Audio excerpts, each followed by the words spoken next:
Nə qədər şöhrətin pikində olan adamlar var ki, can verəndə yasına gələn olmayıb. Neçə dənə bizim məşhur adamların həyatına baxmışam mən, dünyada. Yaxşı, zala girəndə hamı ayağa durub alqışlayırdı, can verəndə, ömrünün son günlərində evdə oturub tənha müsahibə verir ki, qapını döyən yox.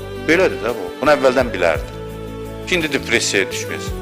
Amma Arif can verəndə sevinç alındadır. Əvvəldən könül bağlamamışdı buna, şimdi depressiyaya düşür. Onun sevinci başqa yerdən idi.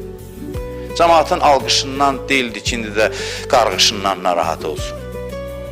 Əvvəldən yolunu düz tapmışdı, ona görə də istəyir belə bir məscid adam qabağında xutbə oxuyub, cəmaat hamısı ona salavat deyəndə hansı halda idisə, ölüm yatağında heç bəlkə məsələn yaddan çıxırsa, onun vecinə deyil o şey. Çünki sevinci daimidir, sevincinin mənbəyi başqadır.